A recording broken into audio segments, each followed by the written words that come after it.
កិច្ចប្រជុំបើកសំណើដេញថ្លៃគម្រោងមូលនិធិឃុំឆ្នាំ2026ក្នុងស្រុកបាណន់នៅព្រឹកថ្ងៃទី12ខែមីនាឆ្នាំ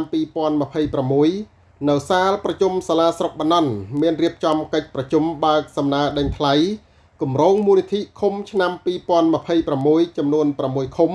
ក្នុងស្រុកបាណន់ខេត្តបាត់ដំបងក្រោមអធិបតីភាពលោកស្រីសុខាអភិបាលនៃគណៈអភិបាលស្រុកបាណន់លោកជូសាននាយករងទីចាត់ការផែនការវិនិយោគខេត្តលោកស្រីគណៈកម្មការលទ្ធកម្មឃុំទាំង6លោកស្រីបណ្ដាក្រុមហ៊ុនក្នុងខេត្តនិងក្រៅខេត្តជាច្រើនរូប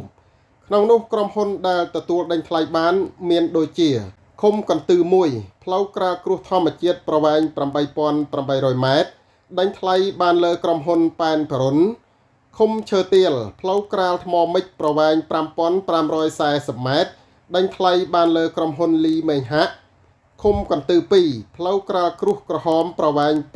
8,900 ម៉ែត្រដេញថ្លៃបានលើក្រុមហ៊ុនឡៃសុខីឃុំភ្នំសំពៅផ្លូវក្រាលថ្មមិចប្រវែង 6,080 ម៉ែត្រដេញថ្លៃបានលើក្រុមហ៊ុន CDR ឃុំចែងមានជ័យផ្លូវក្រាលថ្មមិចប្រវែង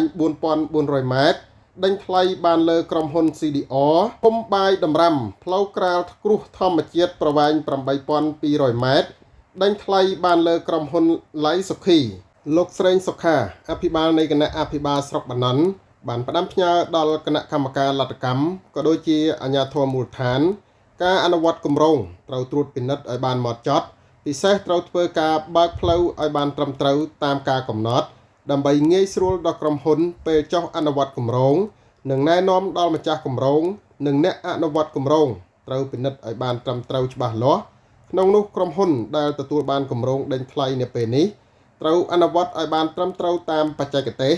និងលក្ខខណ្ឌនៃកិច្ចសន្យាត្រូវតាមស្តង់ដារប្រកបដោយគុណភាពប្រសិទ្ធភាពសោភ័ណភាពនិងប្រើប្រាស់បានយូរអង្វែង